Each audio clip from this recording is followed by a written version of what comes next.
Welcome to War Room Impeachment Sunday, January 5th, the year of our Lord 2020.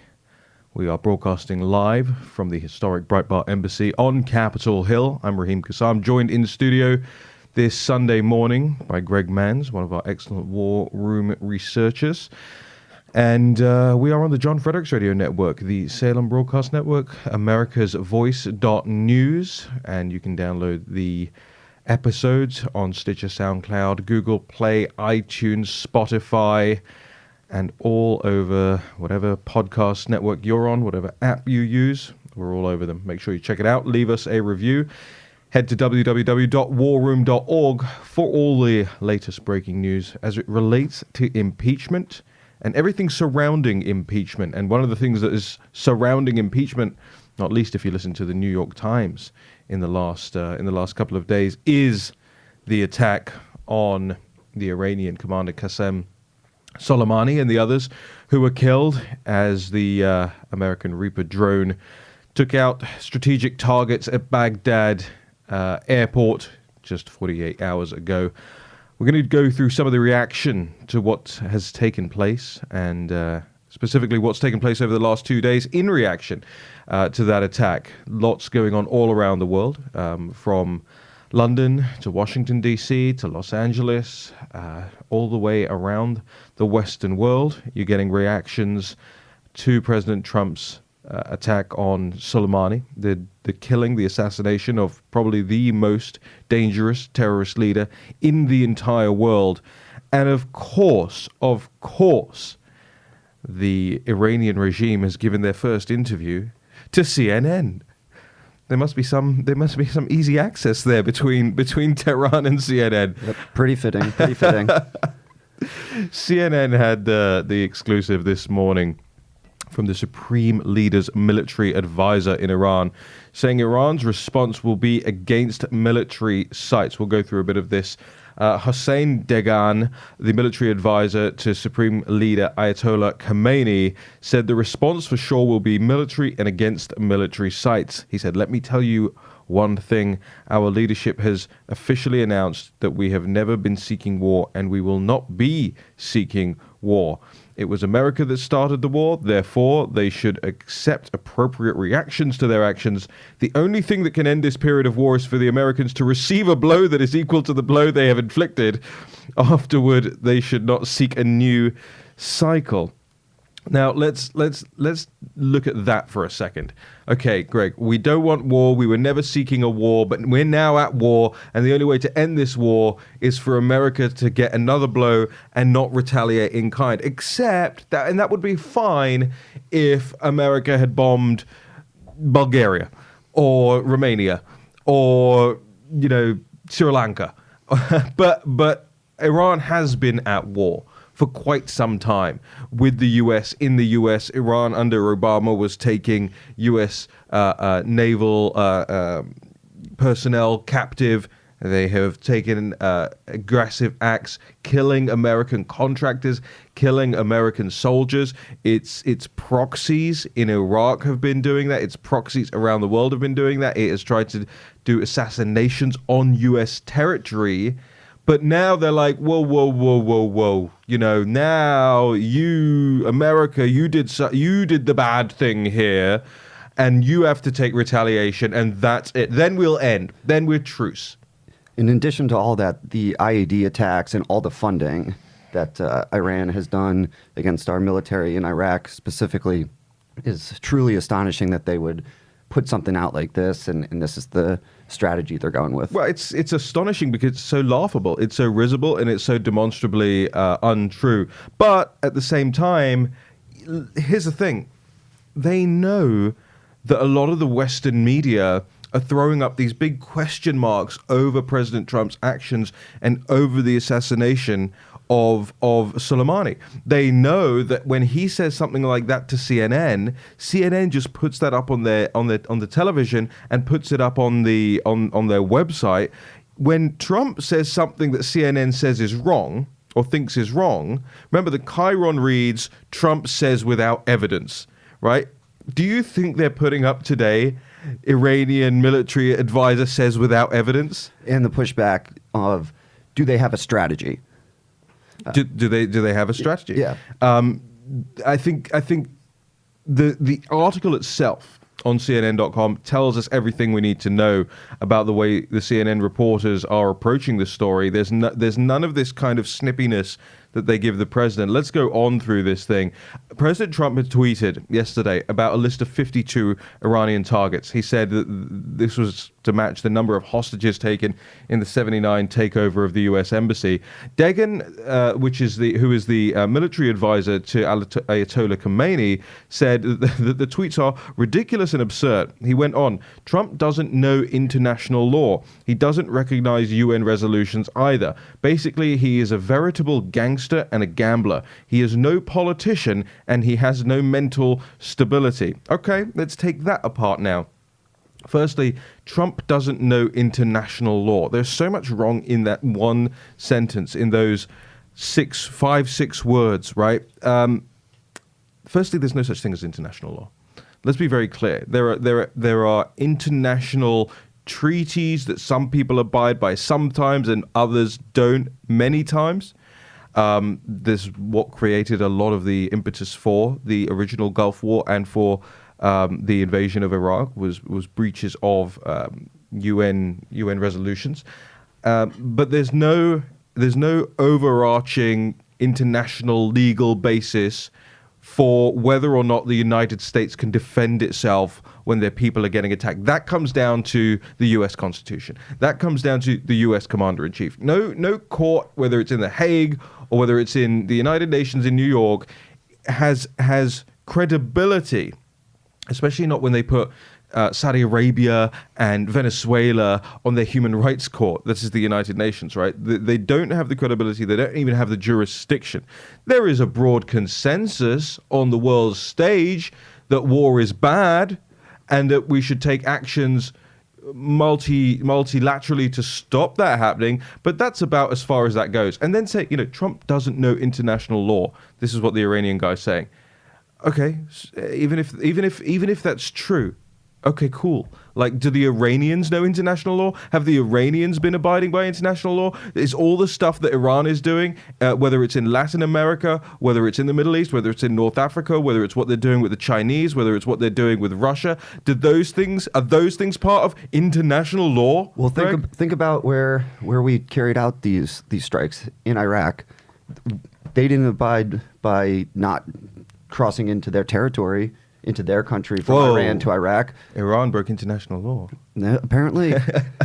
That's a good point. Look, there are more things in this. There are more things in this interview which are silly. I think a very silly interview, all in all, and I think something that will and should make the president and the White House feel a little bit better about their decision. The Iranians clearly on the back foot here. I mean, they're attacking his status as a politician. Let's be clear. They say he is a veritable gangster and a gambler. Sounds pretty badass to me. And they say he is no politician. He has no mental stability. Well, I think probably President Trump will be the first to say, I'm not a politician. And he'll be the first to also say, I'm glad my enemies, my adversaries think of me as unstable. Because if they think of me as unstable, they're scared. They think of me as unstable, it means they can't predict my next move. This is exactly what you want your enemy to think of you. They want you to think that you want them to think of you as a gangster who isn't a politician and who's kind of unstable. This shows the Iranians are terrified of Trump. Yeah, it's the bold leadership in addition to all of that. And think about the press conference that he had down at Mar-a-Lago, that he commanded a strong presence, a bold presence on that stage. And one of the best things that he did, too, is he didn't give the press the opportunity to trip him up in a fashion where they are just looking for something as opposed to seeking the truth. Well, they're looking for many things. And Rukmini Callimachi, who's the correspondent for the New York Times who covers ISIS and Al-Qaeda, went on a bit of a tear about this on her Twitter feed the other day. 17 tweet length Twitter thread, and I think it bears going through. Probably not gonna dissect each and every one, but the overarching theory behind Rukmini's Twitter thread, which has now been retweeted 42,000 times and has formed the basis of a lot of stories, a lot of news stories, a lot of analysis. That's why we're talking about it. It's not just some bird tweeting. It's a pretty well-respected journalist in the region, amongst her peers at least. I'm not saying the audience has to care what she thinks, but when the pushback is starting with these people's tweets and the subjective, the opinionization of journalism that the New York Times now seeks to push, then we have to look at it. We have to go into it. So Rukmini Callimachi, she says, I've had a chance to check in with sources, including 2 U.S. officials who had intelligence briefings after the strike on Soleimani. Here's what I've learned. According to them, the evidence suggesting there was to be an imminent attack on American targets is razor thin. Okay, this is journalism game 101. Okay, this is how reporters play. How do I know how reporters play? I spend a lot of my time with reporters. I've spent a lot of the last 10, 15 years at bars with reporters, at events with reporters, either listening to them as they talk to one another or talking to me in my role as a reporter when I was at Breitbart London. Look, the secrets of the industry are scarcely secrets anymore. She's couched it very carefully, and the reason they do this will become clear to you. I've had a chance to check in with sources. Firstly, that's your job. You don't have a chance to check in with your sources. You are supposed to do that all the time. That is your you literally have one job. I've had a chance. Well, wonderful. Well, maybe your bosses will have a chance to send you a check, including 2 U.S. officials who had intelligence briefings after the strike on Soleimani. Okay, 2 U.S. officials. That's such a vague term. You can call basically anybody in the entirety of anybody who works in government, you can call a U.S. official. A policeman is a U.S. official. I think a postman is a U.S. official. Greg. Yeah, and a word that's absent there is a senior official. Just a U.S. official, not senior. That's a very good point. These journalists love to tell you when they're talking to somebody that they think is senior. She leaves out senior. So it's not a senior U.S. official. What I think that implies, Greg, and I said this yesterday on my Twitter feed, is that these are Democrats. These are, and I don't mean people who vote for the Democrat Party. I mean, these are members of the Democrat Party, maybe in the Congress, maybe in the Senate, U.S. officials. They would be U.S. officials. The Democrats who have been briefed after the fact, and we'll get onto some of the Gang of Eight stuff in a bit, and the responses to the Iran strike from the Democrats themselves. But she says the evidence suggesting there was to be an imminent attack on American targets is razor thin. Rukmini then goes through some of what the sources told her, which is basically that Iran doesn't like America. Iran's been moving around a bit. Soleimani's been moving around a bit, and there's been some attacks on U.S. contractors and the protest outside the embassy. She says that's all the evidence that has been provided. Now, maybe that is all the evidence that has been provided. I don't think it really was. But even if that were the only evidence provided, i.e. a killing of an American, an attack on the American embassy, and the movements from Soleimani, which include, by the way, Soleimani getting express authorization from his direct boss, the Ayatollah, for a big project that he was working on in the region. Now, remember, Soleimani he doesn't build gingerbread houses, right? A big project isn't going to be, he ain't going over there building a new cul-de-sac, right? It's going to be a military operation. Firstly, I think that all leads us to a point where we can safely feel like, okay, that's pretty decent. Look, I'm one of those guys who was massively hurt by the fact that we were lied to in terms of our intelligence surrounding the Iraq invasion. And so I'm very skeptical of all of these things. But this is not a war that we're trying to get into here. I don't think President Trump is trying to get into a war. I don't think the war room is trying to get into a war. I don't think any of the Trump base is particularly interested in a long-term, drawn-out war with Iran. That's not what we're doing here. What we're saying is there was a guy. He was the world's leading terrorist. He was the most senior person, militarily speaking, of a country that was consistently sticking in the craw of the United States on an international basis in the region and elsewhere, on America's doorstep, in Latin America also, and he was planning an attack. That's what we're saying. But Rukmini says that's not enough. You can't act on that level of intelligence. And by the way, it's not just Rukmini in the New York Times who was saying this. Tucker Carlson was pretty adamant that he wasn't a supporter of this move either. He didn't believe that the casus belli, the case for war, existed in this sort of very narrow attack here. But it's clear when you look at CNN's response, Iran's response via CNN. It's very clear that the Iranians were not ready for this. They had not prepared for this. They thought they could keep ratcheting up as they did under Obama and ratcheting up as they did under Biden and get away with it. And this president has said, no, you're not getting away with it. Greg. Yeah, and just going back to what you mentioned about the Constitution, this is what's going to be playing out over the next couple days. Is you're going to start to see members of Congress, when they come back to D.C., the senators talking about the coming to Congress for authorization going forward if there is going to be a war. That's not what's happening, hasn't been. The president specifically said at Mar-a-Lago that this was a targeted strike and to stop a war, not to start one.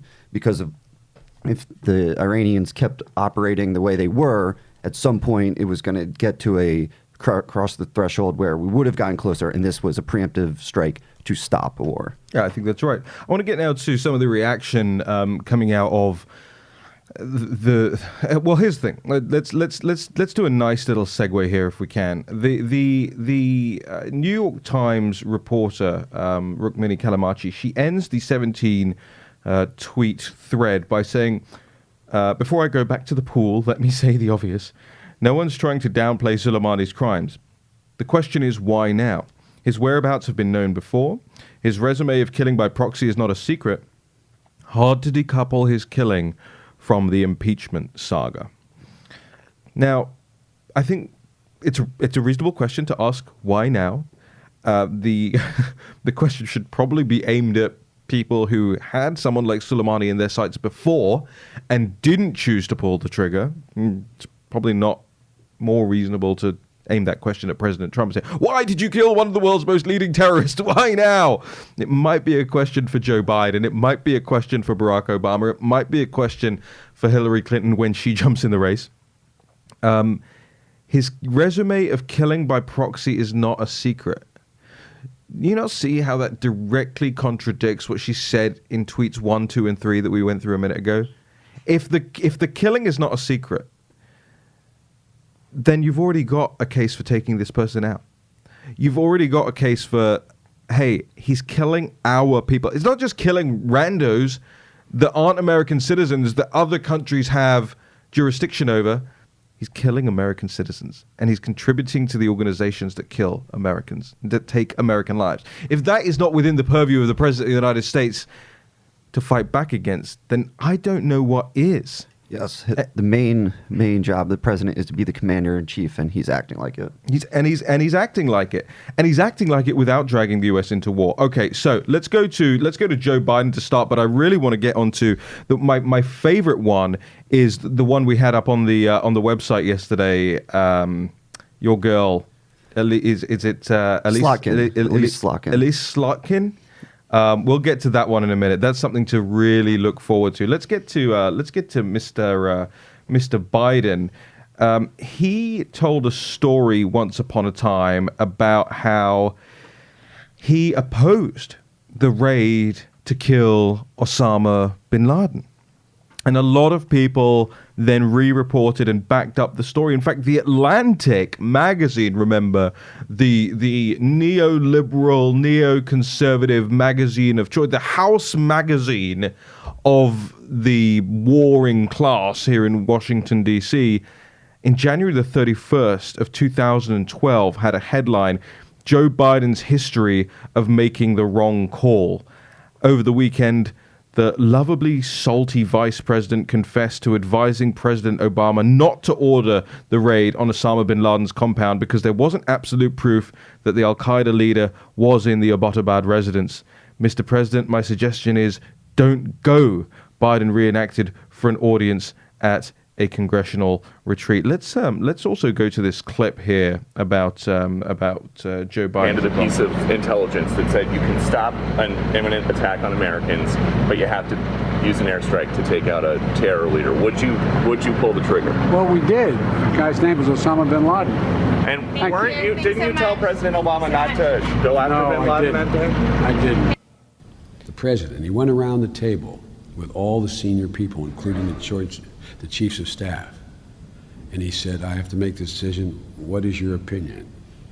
Mr. President, my suggestion is don't go. My suggestion is don't go. Don't go.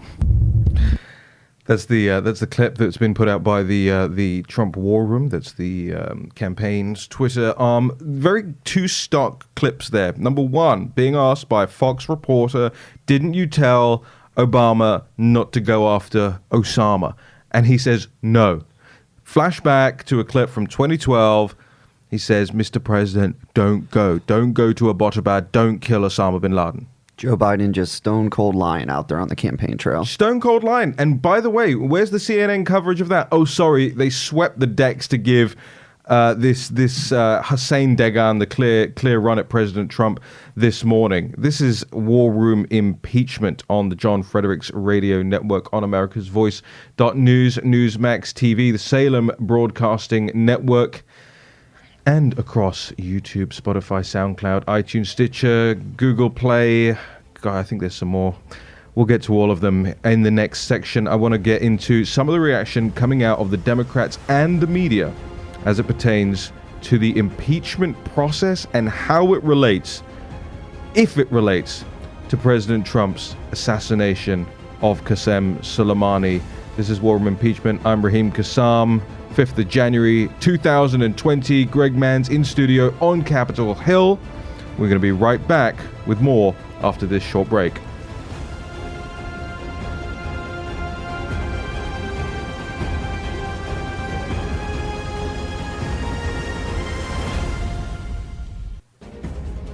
War Room Impeachment.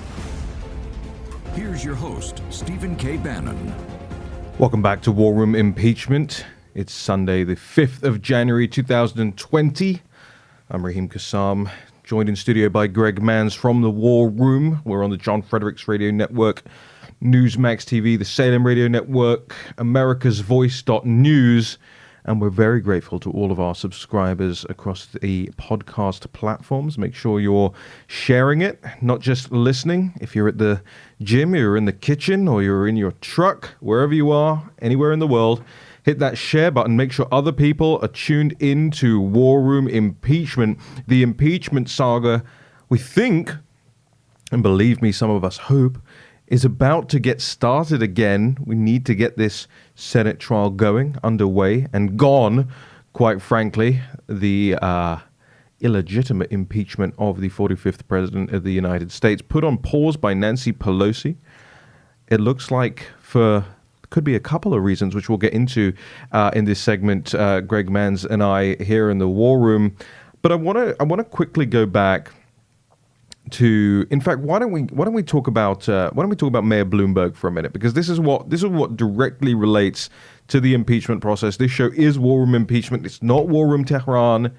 It's not War Room Middle East. But these things, especially if the New York Times is to be believed, these things are all interlinked. And at least from what Elizabeth Warren is saying live on the television on CNN behind me right now, at least from what Alexandria Ocasio-Cortez, who really is the driving force of the Democrat Party or not, you can love her or hate her, but I don't think you can deny the fact that she is the guiding light, the steering mechanism behind Nancy Pelosi's Democrat Party. She says jump, the Democrats say how high, and they're coming to this conclusion that really has started in AOC's head, much like a lot of the best ideas out there, that this attack on Soleimani and impeachment are inextricably linked because the president, they say, is on the back foot. even though he's up in the polls because of impeachment. He's up because of the economy. Impeachment is dragging the Democrats down. They're finding it harder to cut through. Their 2020 candidates are in the witness protection program as a result of all of this. But we're supposed to believe this tinfoil hatted theory from AOC that the president's in retreat, and that retreat looks like taking the fight to our enemies on the international stage. But there's one Democrat candidate who it might be helping. Greg, tell us about Mr. Mayor Bloomberg. So Mayor Bloomberg has been out there saying that he's not going to play in the early states of Iowa, New Hampshire, Nevada, South Carolina. His advisors have been out there basically saying the same exact thing. This is part of his stump speech. I'm not doing it. I'm focusing on the Super Tuesday states. So let's go back to 2017, 2018. Nancy Pelosi was the beneficiary of $100 million from Mayor Bloomberg. Whoa. Now, What do you mean the beneficiary? That's how she came back to power, was the investment Mayor Bloomberg made in the midterm elections. minority leader to Speaker of the House. And $100 million. Exactly. So she owes him. Yeah. Yep. She owes him for that return to power. He made her relevant again. Yes. Make Pelosi relevant again. This is the Mayor Bloomberg campaign. So now that he's not playing in these early states, she strategically could be holding back these articles of impeachment for a specific strike of the articles into the Senate, because per Senate rules, the U.S. senators have to be in Washington, D.C., have to be in the hall of the Senate. And there's a few running for president, if you haven't heard. I have heard. So how does that change the timeline? So I would say... When's Super Tuesday? Super Tuesday is March 3rd. March 3rd. So before that is South Carolina. I would say, based on what Bloomberg's people have been putting out there, what the mayor has been saying himself, what Pelosi's doing currently, right after New Hampshire is when that she'll inject the articles into the Senate so that Bloomberg can be the beneficiary. That's February 11th? Yes. Wow. That means we have a month more to wait. Yep. A month and a week to wait before the articles move to the Senate. And here's the thing: look at Bloomberg's polling numbers. If you want to get to the nub and get to the crux of the great Greg Mann's theory here on War Room Impeachment, then look at Bloomberg's polling numbers, steadily ticking up. He's spending, basically whenever you go on YouTube, Greg, you look at any video, you're getting a Bloomberg pre-roll ahead of it. He's not looking for you to buy into him even or his policies. I don't even know what his policies are, apart from banning big gulps, right? But what I know is the name recognition is increasing, and amongst the Democrat base, let's not forget, there are a lot of good Democrats out there. There are a lot of people who vote Democrat that are good people. But the hardline Democrat base, these empty-headed NPCs, all they're looking for is name recognition. They think that name recognition alone, because they saw what happened to President Trump, they think name recognition alone delivers you the presidency. What they don't understand is that President Trump was a combination of national historical name recognition combined with these hardline, politically incorrect, I'm going to get things done policies. And they don't have anyone who's hardline, un-PC, and going to get things done. They have people going, this guy is a maniac, while the S&P is up and the Dow Jones is up and real wages are up and unemployment across all sorts of different groups is way, way, way down. They don't have any answer to that. So they're going now, they're pushing, and Pelosi looks like she's clearing the way for Michael Bloomberg. You're going to break Steve Bannon's heart, by the way. Stephen Bannon and Jason Miller are on assignment today, but you're going to break his heart. He is so dead set on Hillary Clinton jumping back in. But if you're right, Bloomberg kind of takes away from Biden. He kind of absorbs that whole centrist, I'm a sane person, I'm not wearing a lapel pin that says math kind of guy. Yeah, and that's the thing within the Democratic Party that's happening as well, is Hillary Clinton and her team are by no stretch of the imagination Bloomberg people. They put on good faces at the cocktail parties and the events, but there's definitely backroom conversations going on right now between Pelosi, Hillary Clinton's team, and Bloomberg of what their strategy is going to be or lack thereof. All right, so look, I want to get to some of the reactions on this Iran stuff because the Democrats are so dead set on linking this to impeachment that the media will provide them the cover fire, pun intended, for this. I want to start just again. Joe Biden is the leader of the pack still in the Democrat field. His response is both pertinent because of that and also because of the fact that he was the vice president. He had a major say in U.S. foreign policy for a very long time. Everything that you're seeing, whether it's Ukraine and China and Iran, all of this stuff goes back to the Biden, Clinton, Obama period of time in this country's history, which I happen to believe will be thought of in the future, if not already, as one of the worst periods of American foreign policy, one of the weakest points in American foreign policy in a very, very long time. I want to start by playing that clip that we played in the last segment, because it's very important we pay particular detail to the lies, and it's also very important that as many people as possible hear it, because guess what? It ain't playing in airports on CNN.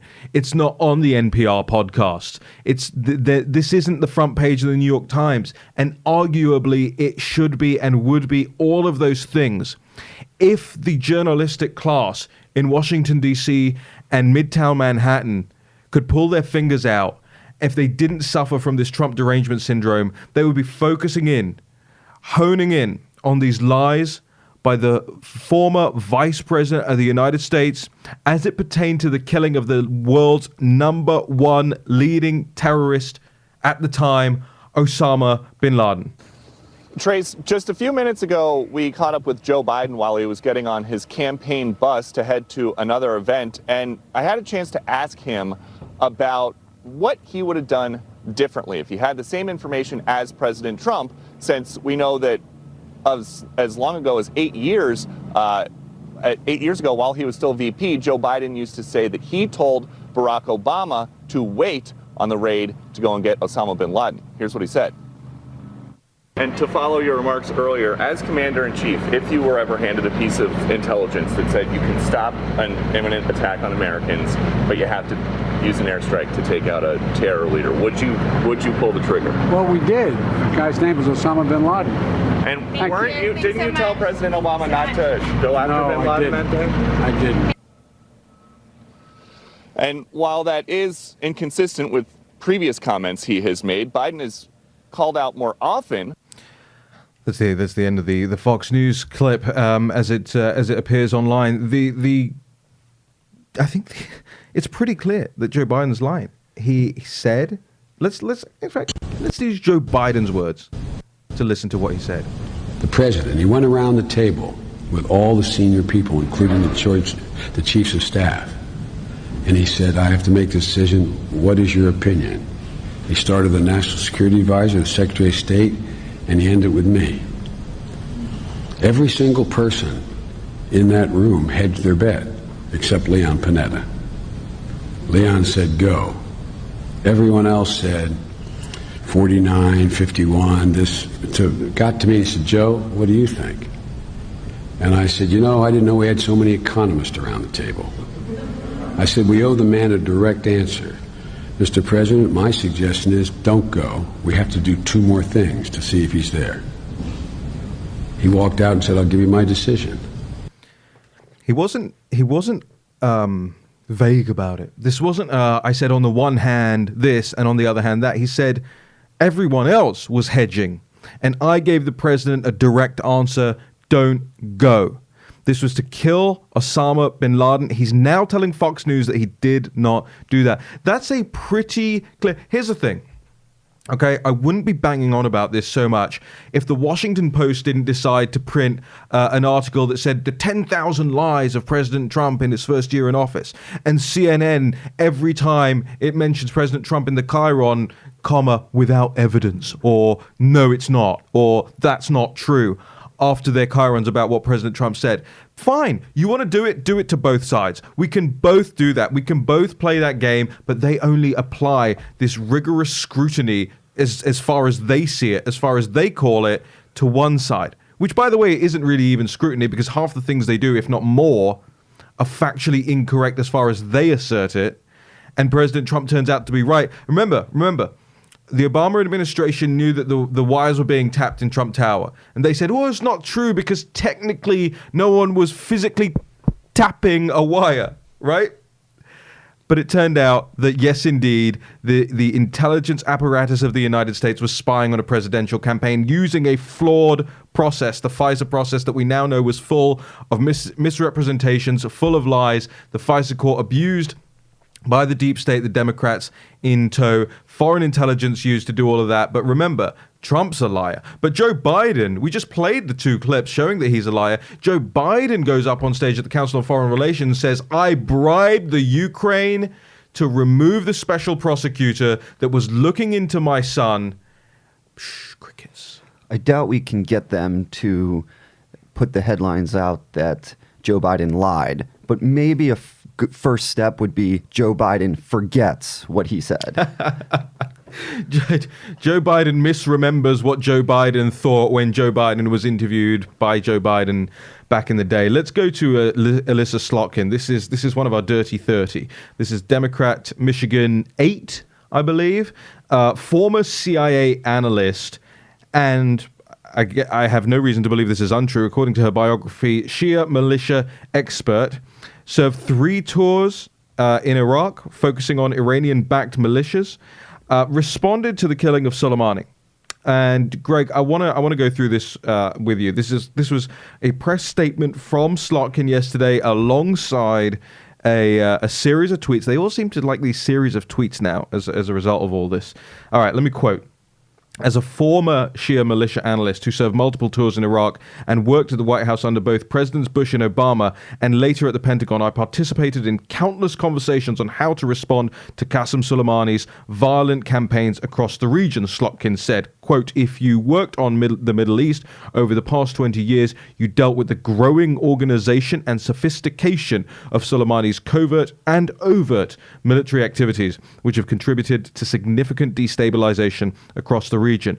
I watched friends and colleagues get hurt or killed by Iranian rockets, mortars, and explosive devices that were provided to Iraqi proxies and used against U.S. forces under Soleimani's guidance.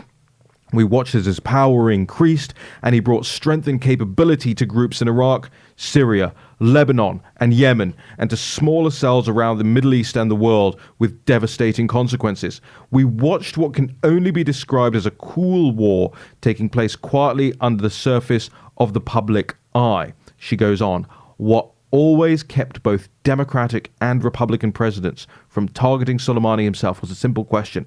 Was the strike worth the likely retaliation and the potential to pull us into a protracted conflict? The two administrations I worked for both determined the ultimate ends didn't justify the means. The Trump administration has made a different calculation. There are so many things in there that bear discussing at length, but the things that really stick out to me, Greg, I want to get your response on this. Number one, she says that friends and colleagues were being hurt and killed. And her response was to do nothing. The response of the intelligence community at the time under the Bush and Obama administrations were to do nothing. I think only a particular kind of sociopath can watch their friends and colleagues be hurt and killed and decide they want to do nothing as a response. Number two, she talks about why. Why did they want to do nothing? Didn't want to get involved in a protracted conflict. These were administrations who got into protracted conflicts as it pertained to Iraq, as it pertained to Afghanistan, as it pertained to lots of different places around the world, who invested more. Remember, there was $5 trillion spent. And it wasn't under the purview of President Trump. It was under the Bush and Obama administrations. You want to talk about not getting into protracted conflicts? I don't buy it. They were quite happy to get into protracted conflicts for other reasons. But their friends and colleagues are being hurt directly. She says, I'm not saying it. She says it. She's the analyst. She's the expert. She's the CIA gal. She says we didn't want to do this because we were worried about the blowback. Her colleagues and the intelligence community at whole, you could tell based on that statement that they thought it was a binary choice, which was absolutely not the case, as you can see how it's playing out now. I think it's an extraordinary thing. Let's get to. We've got about 5 minutes left. What other responses to this should we get through? I mean, I think it's very clear that Alexandria Ocasio-Cortez is leading the charge, or at least leading from behind on a lot of this pushback against the attack on Soleimani. Remember, the killing of the world's most dangerous terrorist, and the Democrats are taking whose side? Let's go through some of it. So something just to go back for a second. Yep. As members of Congress do come back to D.C. With this bizarre statement from Congresswoman Slotkin, Yep. one of her colleagues, who's also on our Dirty 30 list, is Mikey Sherrill from New Jersey. She is a former CIA officer as well. Does she agree with this statement? What is she going to have any pushback? I think that's important for the media to really grill Mikey Sherrill on this week coming up. We'll give her a call as well, right? Yeah, absolutely. I'm going to be working back through my Dirty 30 list for a third time to see if any just explain to people, because we have a lot of people joining the show who haven't listened before. And by the way, every single episode is available out there on the podcast network. If you want to catch up, there are some fantastic things that we have called and predicted over the past, if I do say so myself, and you can catch up there. But for the people that don't know, what is a Dirty 30 list? So they are members of Congress that are representing districts that Donald Trump won in 2016, but then they obviously won in 2018. So the Democrats won in 2018. Yes. But why are the Dirty 30 important? Because these are very hard seats for the Democrats to defend, right? Yes, these are, in a lot of cases, Republican districts in terms of their ratings, the Cook Political Report ratings. Yeah.